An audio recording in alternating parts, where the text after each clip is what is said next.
buenos días. Hoy estamos entrevistando al doctor Juan Pablo Montiel. Él es doctor europeo en Derecho Penal y Ciencias Penales de la Universidad de Pompeu Fabra, España, coordinador general del Centro Virtual de Investigación en Derecho Penal Criminal en Argentina. Antes que nada, pues quiero darle la bienvenida por parte del Grupo de Investigación en Criminologías Críticas, Justicia Penal y Política Criminal Luis Carlos Pérez, de la Universidad Nacional de Colombia. Problemas contemporáneos del Derecho Penal Económico, Derecho Penal Empresarial y Responsabilidad Penal de las Personas Jurídicas. Bienvenido, doctor. Bueno, muchísimas gracias, Oscar. Para mí es una alegría estar aquí. La verdad que es una ciudad por la cual tengo mucho cariño, no solo por el tiempo que viví aquí, por las experiencias académicas que tuve, que fueron sumamente positivas, sino hasta incluso en lo personal. Fue una experiencia muy linda, así que bueno, reencontrarme con la ciudad, reencontrarme con amigos, es para mí súper importante. Por eso agradezco muchísimo la invitación que me hace la Universidad del Centro. También quiero agradecer especialmente a Miguel Lamadrid por haber de alguna manera gestionado esto, y también me pone muy contento, digamos, tener una experiencia que nunca había tenido hasta ahora con la Universidad Nacional. Quisiera preguntarle específicamente sobre un ensayo que usted publicó en el mes de abril de este año acerca de la responsabilidad penal de las personas jurídicas, sobre todo por la ley 401, que se introduce en el ordenamiento jurídico del país, ¿sí? En relación a ello, quisiera preguntarle a usted a qué se refiere en ese texto, a los desafíos, inconvenientes, incertidumbre, tanto en las prácticas empresariales como en la práctica jurídica del ordenamiento de allí, la implementación de esta ley. Básicamente yo creo que la incertidumbre tiene que ver con un tema cultural en Argentina, porque si bien desde hace varios años, primero como rebote lo que estaba pasando en Brasil, pero después por casos de corrupción que empezaron a ser investigados en Argentina, había una demanda muy alta de transparencia y de lucha contra la corrupción, pero al mismo tiempo somos una sociedad que se autoconcibe como una sociedad corrupta, y efectivamente hay prácticas, los últimos avances en materia judicial, se empezó a ver que se empezó a destapar la olla, empezaron a aparecer,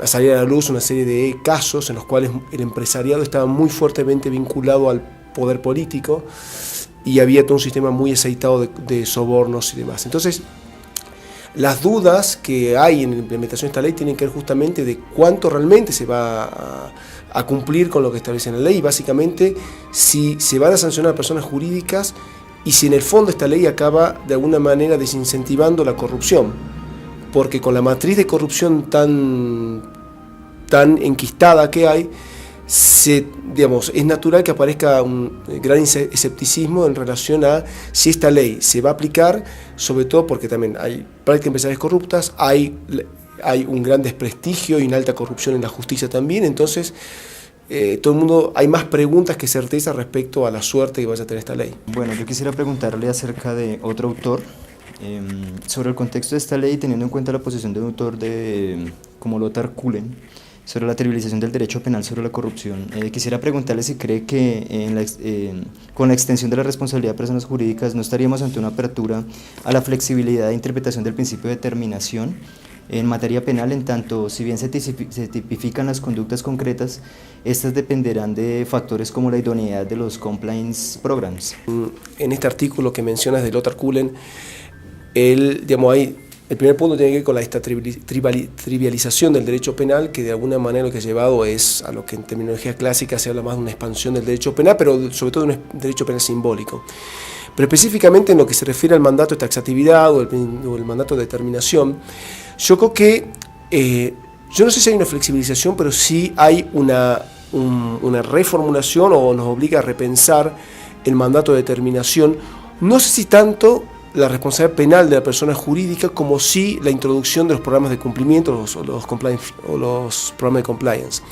Sobre todo porque nosotros solemos interpretar el mandato de taxatividad como un mandato dirigido hacia los poderes públicos, concretamente hacia el legislador, en el cual y a partir de este principio de mandato le estamos exigiendo al legislador que determine el hecho punible y la pena de la manera más exacta posible. Es decir, quien debe hacer esto es el legislador. Sin embargo, los programas de cumplimiento a lo que llevan es que de alguna manera las leyes aparezcan necesitadas de un complemento, y este complemento lo da la propia empresa.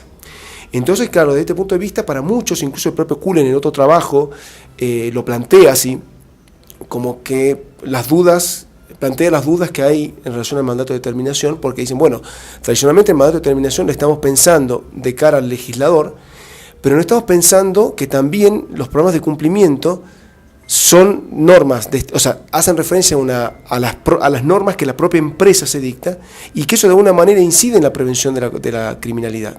Entonces se dice, bueno, no está infringiendo esta actitud de la empresa, no infringe el mandato de determinación. Yo creo que en el fondo lo que acaba pasando es que se da una cosa curiosa, y es que si bien interviene en la faz de regulación de comportamientos de delitos estos sistemas de compliance, y son por ende entidades privadas, yo creo que a la larga, igual, esas entidades privadas a la larga acaban garantizando mayor previsibilidad, porque también cuando un juez va a investigar, ¿no?, y nosotros se queda está investigando un delito y nosotros se queda con lo que dice la ley, sino que dice, a ver, me voy a adentrar en lo que dice la normativa de la propia empresa. La normativa de la propia empresa puede clarificar mucho más el panorama y determinar mucho más claramente, por ejemplo, posiciones de garantes, criterios de diligencia o negligencia dentro de la propia empresa. De modo que yo creo que los programas de compliance nos llevan a reinterpretar el principio de legalidad, a abrir la posibilidad de que normativa privada contribuya a precisar la normativa estatal, digamos, y a la larga eso acaba mejorando los niveles de certidumbre y de previsibilidad en la aplicación del derecho. ¿Es suficiente aplicar la responsabilidad penal empresarial para cambiar estas prácticas? ¿O la situación es más compleja, en tanto el problema es sistemático y el derecho penal debe ser más una respuesta a un problema que una solución a priori a manera de política criminal? Para atacar la corrupción se deben adoptar, es una batería de medidas las que se deben adoptar. Creo que la responsabilidad penal de personas jurídicas es una, pero también pero esto debe venir acompañado, por ejemplo, de medidas adecuadas en materia de compliance para las empresas, de medidas de compliance para el sector público, o sea, public compliance, y también es fundamental lo que haga la justicia, porque si uno tiene una responsabilidad penal de persona jurídica con sanciones muy altas para las personas jurídicas, puede tener unas muy buenas regulaciones en materia de compliance también para el sector público. Si uno tiene una justicia que no hace nada, que se quede de brazos cruzados o que solamente procesa a empresas que no son amigas del poder, evidentemente no se va a erradicar ni a disminuir la corrupción, sino que va a relocalizar la corrupción y a la larga no se van a cumplir con los objetivos de integridad y transparencia que en el fondo se persigue con este tipo de normativa. De un plan más integral de lucha contra la corrupción. Y esto implica, porque también retocar cosas en los códigos procesales, o sea, requiere medidas de forma, de fondo y también medidas que impliquen un cambio en la actividad, en la organización interna de las personas jurídicas, tanto públicas como privadas. Bueno, partiendo de que en la región la responsabilidad de personas jurídicas se acentúa más en el derecho administrativo, exceptuando por supuesto los casos de Argentina y Chile, le pregunto a usted qué piensa acerca de cómo mitigar los daños de empresas transnacionales como Odebrecht en el ámbito regional, tomando en cuenta la delimitación a la rama del derecho ya mencionada. Bueno, es una pregunta bastante complicada por varios puntos. Yo creo que un modo, digamos, de atacar la corrupción en esos casos de transnacionalidad viene dado porque, digamos, por castigar a la filial de esa empresa en el país en el cual se realizó el hecho de corrupción. Esto es, si Odebrecht tiene una filial en Argentina y esa filial de Argentina fue la que estuvo pagando sobornos, a Odebrecht se le pega justamente a partir de pegarle a la filial en Argentina. El problema es que en muchos casos sí se dio en Odebrecht, fue cuando no tiene esa filial local, sino directamente opera de manera transnacional directamente. Y ahí, pero de alguna manera ya los ordenamientos jurídicos están empezando a adoptar medidas para garantizar, no te diría una persecución universal de los delitos de corrupción, pero con reglas que cada vez se aproximan más a eso. Entonces, de alguna manera, cada vez se amplían más las posibilidades de que la justicia de un país pueda empezar a investigar hechos que han acontecido en otros países, sobre todo a partir de aplicar una serie de reglas procesales que ya rigen en los ordenamientos locales. Bueno, con base a esta pregunta no está en este texto, quisiera preguntarle, entonces en ese caso podríamos pensar que esta articulación no llevaría necesariamente, digamos, los países persiguiendo conductas de las internacionales en sus filiales específicamente, a una responsabilidad internacional de personas jurídicas, ¿qué tan viable sería eso? A ver, en lo que se refiere a la lucha contra la corrupción, se ha internacionalizado significativamente. De hecho, yo en el último tiempo estuve trabajando un poco en esa línea, mostrando un poco cómo se empieza a observar de a poco que el formato de base que había en la persecución de delitos de lesa humanidad se empieza a trasladar a los hechos de corrupción. Esto tiene algunas cosas que son, a mi modo de ver, racionales, otras cosas me parecen ya rozando lo disparatado. Pero al margen de eso hay una tendencia hacia eso, a la internacionalización. Pero cuando hablo de internacionalización no me estoy refiriendo a que haya una responsabilidad de carácter internacional de la persona jurídica en sentido estricto, sino más bien a lo que yo decía respondiendo a tu pregunta anterior. Esto es que empieza a haber una serie de reglas que de alguna manera empiezan a habilitar una jurisdicción cuasi universal por hecho de corrupción. Creo que el caso más evidente es el de la FCPA, en la ley americana contra prácticas corruptas de funcionarios públicos extranjeros, donde esta ley, digamos, establece los criterios de aplicación de esa ley y de la intervención de la justicia americana son tan amplios que prácticamente cualquier hecho de corrupción que involucre a una empresa americana, una empresa que cotiza en bolsa americana, una empresa que haya utilizado para la operación corrupta moneda americana, etcétera, etcétera, o sea, son tan amplios los criterios que de alguna manera le acaban adjudicando una jurisdicción cuasi universal a la justicia americana. Digamos, eso de hecho para internacional directamente no, pero sí hay una notable internacionalización de la persecución penal de la corrupción. Partiendo de que la responsabilidad penal se desplaza hacia las empresas como una categoría de autorresponsabilidad, en este texto que yo le estaba mencionando, ¿se podría afirmar que la responsabilidad penal de personas jurídicas garantiza efectivamente la reducción de lo que usted denomina coloquialmente la práctica del vicepresidente encargado de ir a la cárcel o la gerencia de corrupción? Efectivamente, la introducción de la responsabilidad penal de la persona jurídica utilizó en muchas empresas, sobre todo fue una práctica tiene todo frecuente en aquellos países donde la negociación de la acción penal es mucho más sencilla o mucho más posible que lo que sucede en nuestros ordenamientos jurídicos más continentales, digamos. Por cuanto, o sea, generalmente se contrataba al gerente de la corrupción, digamos, ¿no? Una persona se iba a encargar de, si formalmente tiene un cargo de gerente comercial, por ejemplo, pero en el fondo se iba a encargar de liderar y de gestionar todo un canal paralelo de pagos sobornos, de falsificación de balances, etcétera, etcétera. Y se la contrataba con una serie de incentivos. Entonces, digamos, lo que se hacía era tener una lógica fusible. Total, la empresa no tenía incentivos para cambiar sus prácticas corruptas. Entonces decía, bueno, total, a mí cuando me agarre la justicia, entrego a esta persona, es un fusible, total, lo reemplazo y sigo operando. Lo que hace de alguna manera la introducción de la responsabilidad penal de la persona jurídica es, o debería, cambiar los incentivos para los destinatarios de sanción, entonces, o para las empresas. Entonces, al cambiar los incentivos, necesariamente debería obligar a las empresas a no seguir con la lógica del fusible, porque ya el costo recae no sobre el fusible, sino sobre la empresa en sí. Más allá que cambiar el sujeto pasivo, porque yo creo que también el mundo del compliance y de la responsabilidad penal de la persona jurídica nos obliga a cambiar de lógica también para entender los fenómenos penales. Y acá yo, más que cambiar el sujeto pasivo, o sea, amplifica, crea uno nuevo, lo central no es tanto incorporar un nuevo sujeto pasivo, sino más bien es cambiar los incentivos para evitar la corrupción, en donde al cambiar los costos que tiene realizar determinados comportamientos, cambia por ende los incentivos, pero bueno, justamente los incentivos cambian a partir de introducir un nuevo sujeto pasivo de pena. La implementación de un sistema de compliance garantiza efectividad en la lucha contra la corrupción o la disminución de la corrupción, sí y no. O sea, si tomamos un sistema de compliance así nomás, un sistema de compliance modelo fachado, make-up, digamos, lo que haría básicamente es, o sea, te digo que no, directamente, no cambia nada. Ahora bien, un buen sistema de compliance lo que tiene es que, además de ser un sistema de compliance que tiene una serie de normativa pensada para la empresa, pensada en los procedimientos que normalmente sigue la empresa y que busca de alguna manera adoptar medidas de control respecto a cada uno de estos procedimientos. Pero además, un buen sistema de compliance no solo implica eso, sino que un buen sistema de compliance exige lo que se llama el tone from the top, es decir, que la alta gerencia esté realmente comprometida con el sistema de compliance. O sea, un sistema de compliance debe de alguna manera también venir incorporado de ese otro elemento.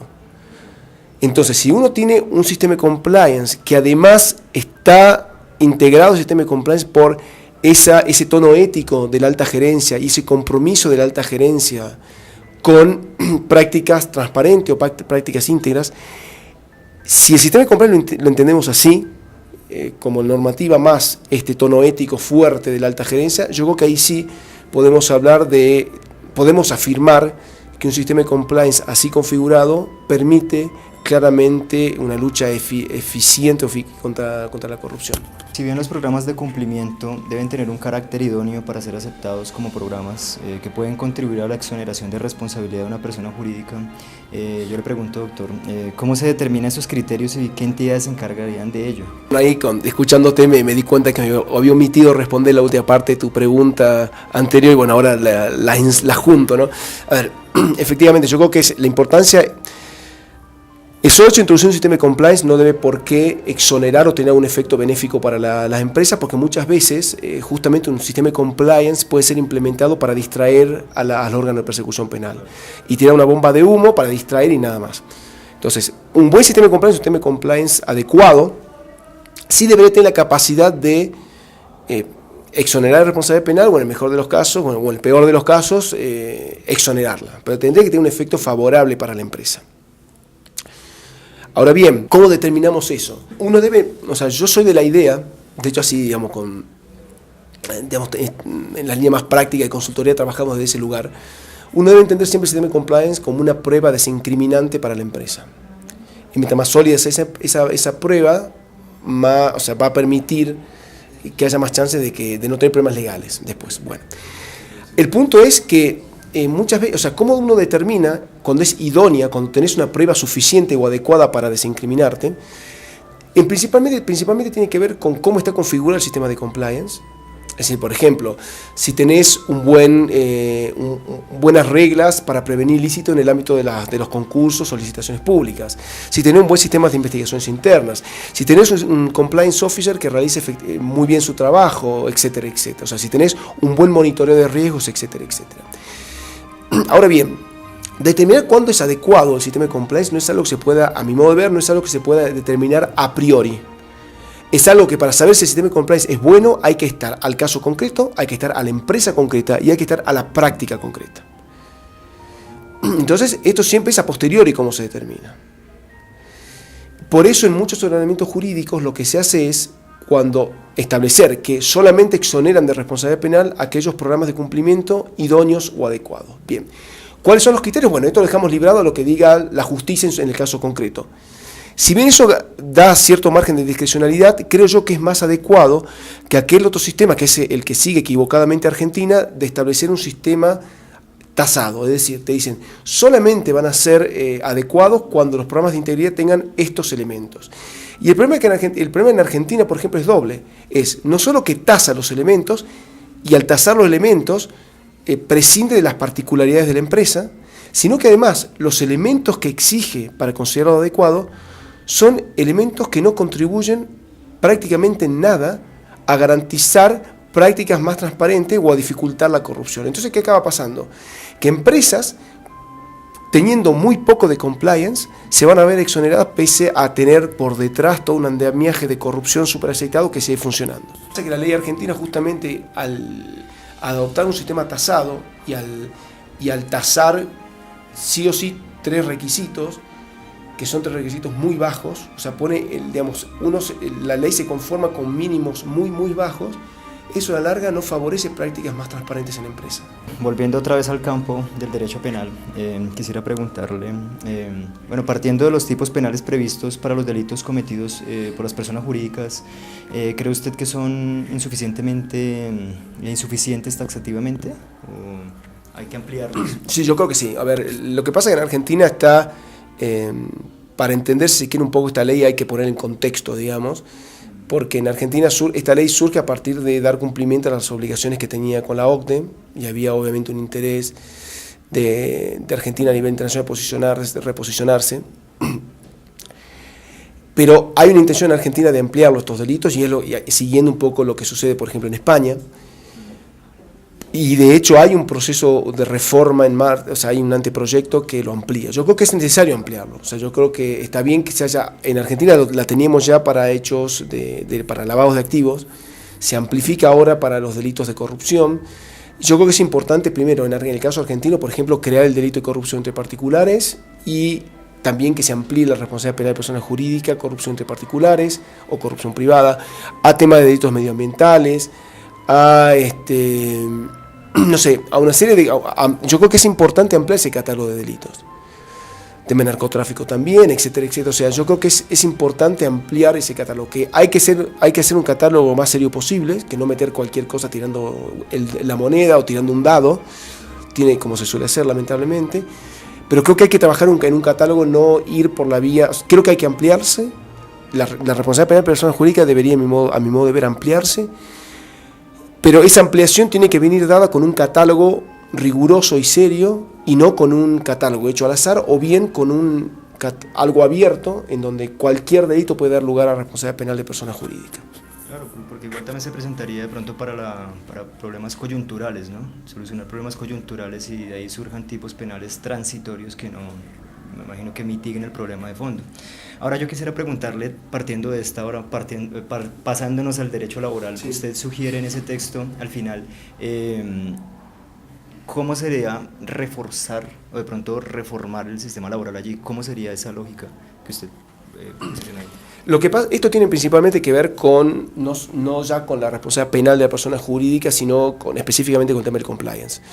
Porque el compliance, de hecho, si bien todos los penalistas estamos hablando de compliance hace tiempo, digamos, ahora en Latinoamérica llegó un poco más tardío, pero en Europa esto ya se venía discutiendo hace ya mínimo 10 años, intensamente.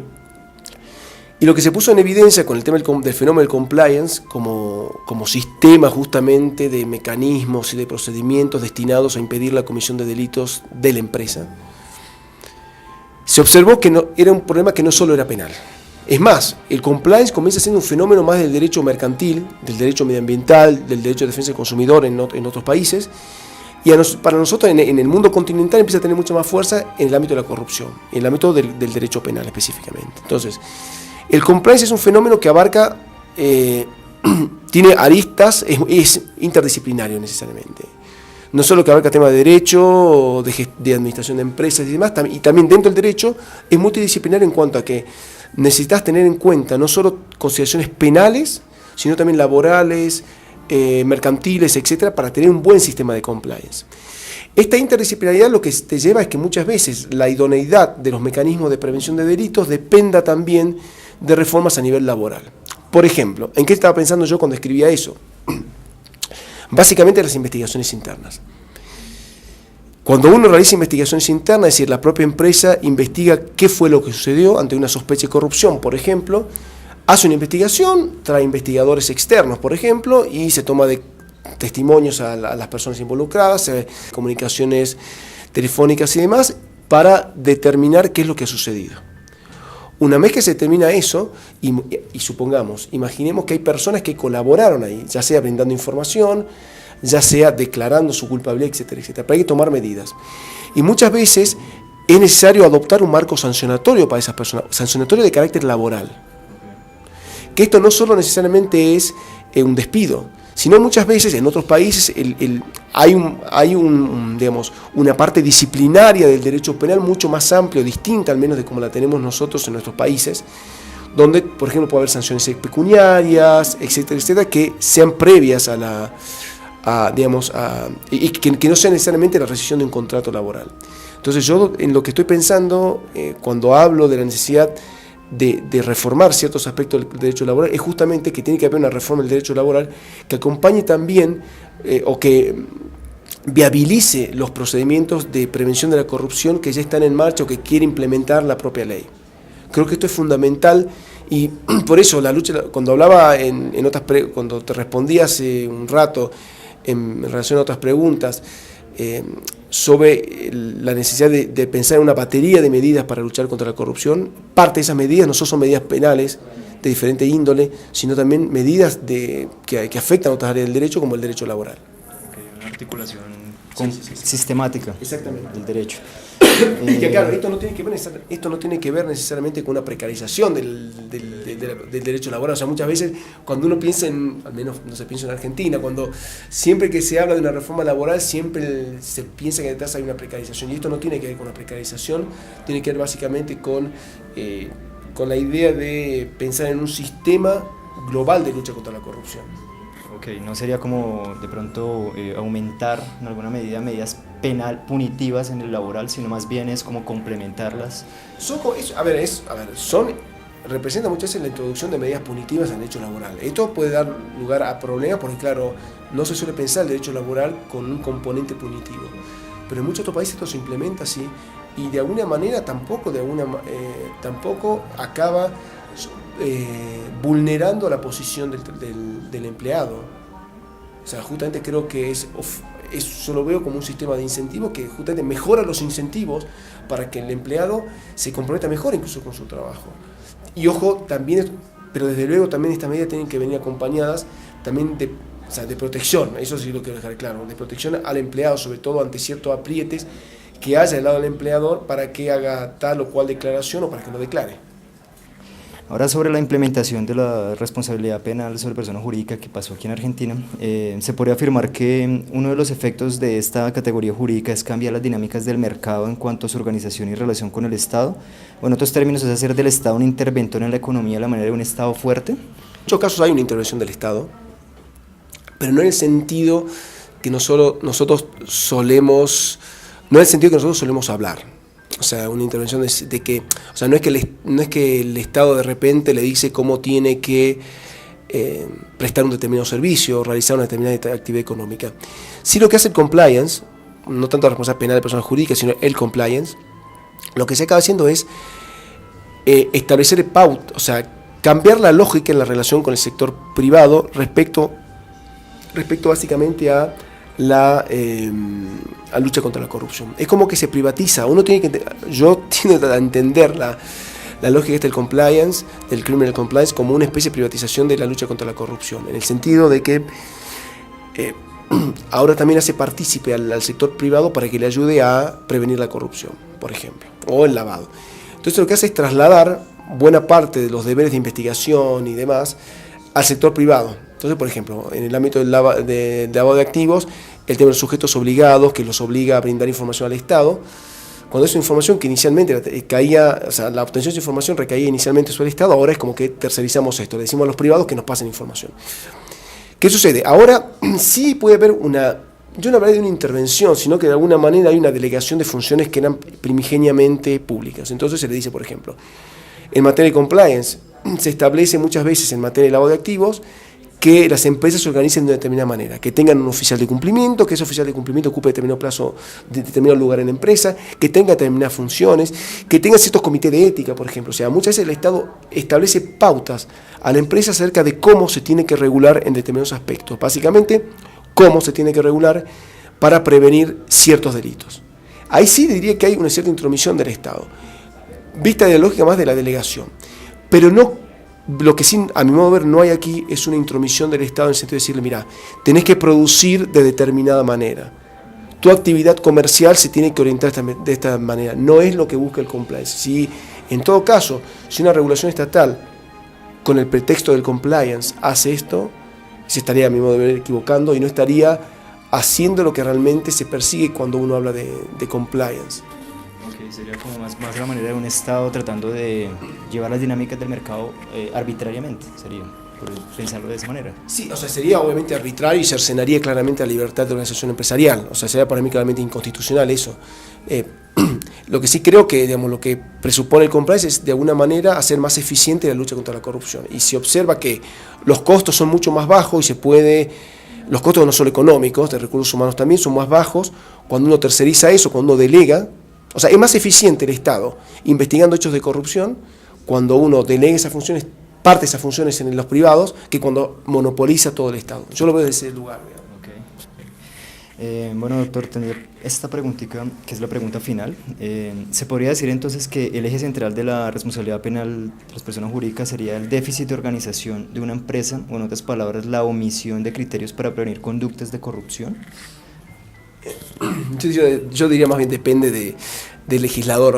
A ver, hay sistemas que adoptan un sistema, el de la heteroresponsabilidad, otro de la autorresponsabilidad, otros que no adoptan ninguno, como el argentino, que uno realmente tiene que recurrir al tarot para ver qué es lo que quiso decir el legislador, porque es un mamarracho lo que hizo ahí el legislador argentino. Esa parte realmente es muy mala.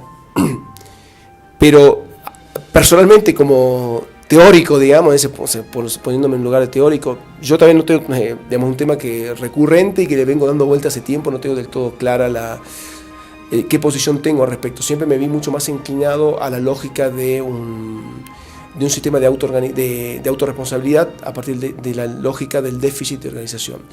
Con el tiempo cada vez me estoy convenciendo más de un sistema mixto, pero sobre todo un sistema que, te diría, un sistema que parta de la heteroresponsabilidad, pero donde existe una necesidad cuando uno analiza la necesidad de o mejor dicho, cuando uno analiza la transferencia de esa responsabilidad individual al ente colectivo, necesariamente tenés que aplicar criterios de efecto de organización, es decir, meter criterios de autorresponsabilidad. De modo que yo actualmente, si bien no tengo por escrito, pero lo que estoy desarrollando en ese punto, estoy escribiendo en ese punto, apunta en la dirección de un sistema mixto.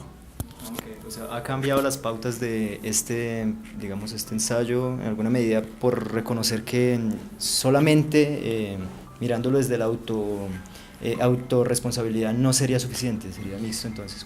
En realidad, en ese artículo, sí, cuando escribí ese artículo estaba convencido de la autorresponsabilidad, y lo que hago sí en el artículo es intentar de alguna manera hacer una reconstrucción de la voluntad del legislador argentino.